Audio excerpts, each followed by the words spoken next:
The curious case of Mumbai Indians. यार अभी भी प्लेइंग 12 बनाने की कोशिश कर रहा था और उसके बाद इस टीम को देख के कहा कि चार तो इंडिया के वर्ल्ड कप विनिंग टीम के मेंबर्स हैं, 3-4 मेंबर्स बाकी टीम जिनके बहुत अच्छे वर्ल्ड कप कैंपेन से, उनके स्टार परफॉर्मेंस से, how have they not come together? कैसे नंबर 9 पे ये टीम? इस सवाल का जवाब मुंबई इंडियंस को चाहिए, और आज चाहिए या मैक्स अगले मैच में। नहीं तो ये सीजन हाथ से वैसे ही बहुत दूर चला गया है, लेकिन निकल सकता है। मुंबई इंडियंस के सामने in form Sunrisers Hyderabad Wankhede पे आ रही है, एक ऐसा मैदान जहां उनका रिकॉर्ड कुछ खास नहीं है, but that does not mean a lot. एक फ्रेश मुकाबला है, प्लेइंग 12 क्या होंगी, बड़े कॉन्टेस्ट क्या है, उसके साथ साथ राजस्थान रॉयल्स के फैंस ब्रैगिंग राइट हैं। आज सुबह उठे कि पंजाब किंग्स को हराने वाली पहली टीम हमारी है। उसमें कल प्रीव्यू में ऑलमोस्ट कितने स्पॉट ऑन थे हमने जो सवाल पूछे, उसकी भी बात करेंगे। One tip one hand with जतन सर।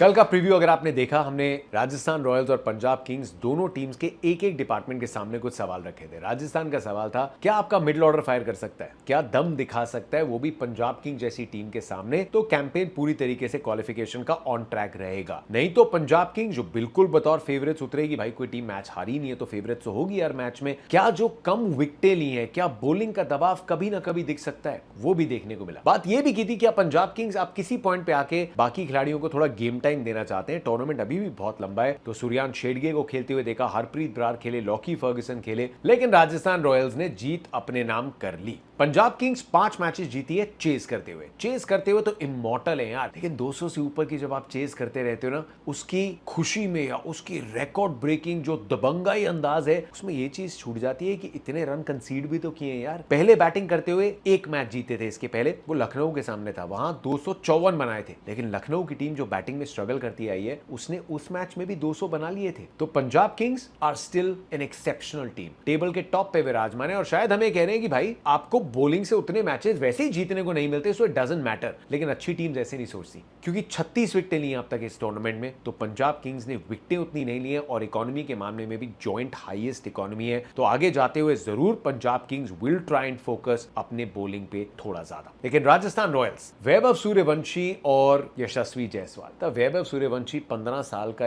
अजूबा, एक और स्टार्ट विच वाज इनक्रेडिबल। मैं ये सोच रहा था जब अर्शदीप और मार्को एंसन उनको बॉलिंग कर रहे थे कि बॉलर्स मीटिंग में कितनी और कैसी बात होती होगी, एंड कैसे ये बड़े बॉलर सोचते होंगे कि मैं दिखाता हूं इसको यार, मेरे प्लान्स के सामने ये क्या ही चलेगा। एंड वैभव सूर्यवंशी नॉनशलांटली यार, unbelievable bat speed, hand speed, कहीं भी बॉल डालो पिक करके मारते हैं। ये स्लॉगिंग नहीं है दोस्तों, he is just a freak of nature. Yashasvi Jaiswal कह रहे हैं कि सर इस रेस में मैं पहले आया था, मैं कंसिस्टेंटली आईपीएल में हर साल रन बनाते आ रहा हूं, 155 160 की भी हर सीजन की स्ट्राइक रेट कम नहीं है। मेरी सिलेक्शन की बात हो रही थी पिछले सीजन तक, जब तक वैभव ने खेलना शुरू नहीं किया। एंड वैभव की बात की जा रही है कि इनको कैसे मौका नहीं मिल रहा, बात वो गलत नहीं है, बात शायद ये गलत है कि हम यशस्वी की बात ही नहीं कर रहे यार। तो एन एक्सेप्शनल ओपनिंग पार्टनरशिप, लेकिन उसके बाद जिस तरीके से रियान पराग ने भी चाहे 29 रनों की पारी खेली, बट 88 रन बना के आए, वो झिझक नहीं दिखाई। टीम को जो टेम्पो चाहिए था, 181 की स्ट्राइक रेट में वो पारी आई, और फिर डोनोवन फेरेरा ने रियली मसल फ्लेक्स किया है कि क्यों इनको इतना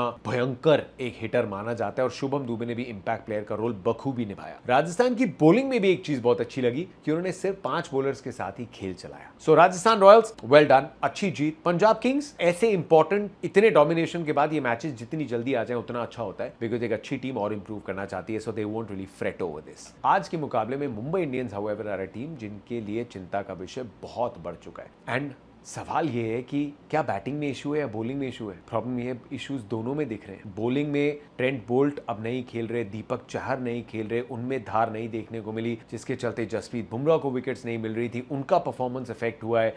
स्पिन इवेंचुअली अल्लाह गजनफर की अच्छी फॉर्म आई है, he is their highest wicket taker. Hardik Pandya की इकोनॉमी बहुत ऊपर है, उनको विकेट्स नहीं मिली है। And same with the bat, Tilak Varma 100 बना चुके हैं, क्विंटन डिकॉक एक 100 बना चुके हैं। शुरुआत का जो मैच था दोनों रिकल्टन और रोहित इतना अच्छा खेले थे, बट उसके अलावा मुंबई इंडियंस का ये batting order, Naman Dhir is been the only positive जिन्होंने रेगुलरली रन बनाए हैं। तरीका ढूंढना है मुंबई को, how do we put our a game forward. पहले कर चुके हैं 2014 में, 2015 में, खिलाड़ी बहुत अलग थे, लेकिन अब इन खिलाड़ियों के पास मौका है उस इतिहास को दोहराने का। अब भी चीजें अपने हाथ में है, but it needs to start at the Wankhede. Mumbai की प्लेइंग 12 बनाने की कोशिश करते हैं यार, बिकॉज रिपोर्ट अभी भी ये कह रही है कि रोहित शर्मा प्रोग्रेस कर रहे हैं, लेकिन उनके अवेलेबिलिटी पे फैसला मैच के दिन ही लिया जाएगा। So we still not certain कि रोहित शर्मा खेलेंगे या नहीं। अगर रोहित शर्मा खेल रहे हैं, आप मान के चलते हैं, तो फिर what is the obvious 12? Obvious 12 यही है कि क्विंटन डिकॉक और रोहित ओपन करेंगे, सूर्य कुमार यादव, तिलक वर्मा, 3-4 इनको वापस दे दो यार। 5 पे नमन धीर, विल जैक्स सीधा इस टीम में आ जाएंगे, शर्फिन रदरफोर्ड, हार्दिक पांड्या, अल्लाह गजनफर, जसप्रीत बुमराह, अश्विनी कुमार, और फिर दीपक चहर, शार्दुल, मोहम्मद एजार में एक और आपके पास बॉलर है, या फिर क्रिश भगत, आप किसी को भी खिलाइए।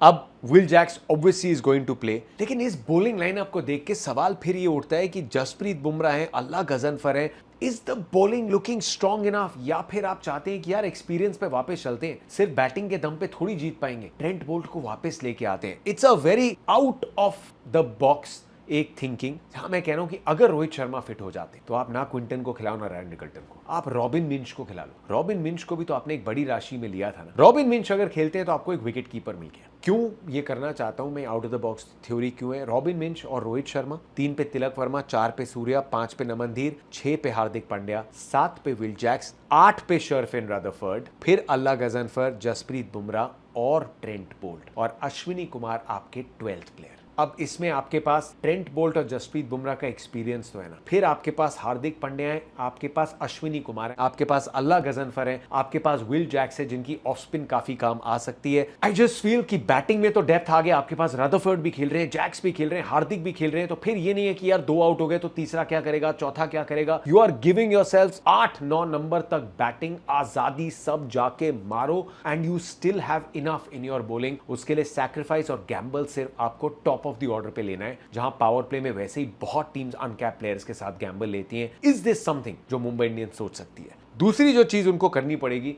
कि पहले बैटिंग कर लो यार। आप इस ग्राउंड को जानते हो, आप में ताकत है कि बैटिंग अगर चल जाएगी और चेज कर लेगी तो बिना प्रेशर के बैटिंग उतने ही रन बना भी लेगी, उससे शायद ज्यादा ही रन बना ले। सनराइजर्स हैदराबाद बदलाव की कोई जरूरत नहीं है। Travis head, I know is out of form, लेकिन ये बहुत बेहतर ग्राउंड है फॉर्म में वापस आने के लिए। Travis Head, Abhishek, Ishan, Klaasen, Nitish Kumar Reddy, Aniket Varma, Salil Arora, Pat Cummins, Harsh Dubey, Ishan Malinga और साकिब हुसैन। प्रफुल्ल हिंगे और शिवांग को मैंने इंपैक्ट प्लेयर की लिस्ट में इसलिए रखा है कि हर्ष दुबे का तो खेलना यहाँ बनता है। पिछले मैच में अकील हुसैन ने मुंबई को बहुत तंग किया है। You want to play on that psyche कि एक लेफ्ट आर्म स्पिनर को तो हम सामने ही आपके पावर प्ले में लगा देंगे sir. Sakib Hussain for me is in the front playing 11। Matchups अगर तो रोहित शर्मा खेल रहे हैं तो रोहित शर्मा और पैट कमिंस, मतलब ये तो मैचअप 2023 से चलता आ रहा है ना। इस बार मौका रोहित शर्मा के पास है कि पैट कमिंस वानखेड़े की ऑडियंस को चुप ना करा पाए। 5 बार आउट किया है, 150 का स्ट्राइक रेट है, 2 कमाल के कंपेटिटर्स हैं, and if we get to see this will be a clash of the titans. Naman Dhir के सामने हर्ष दुबे,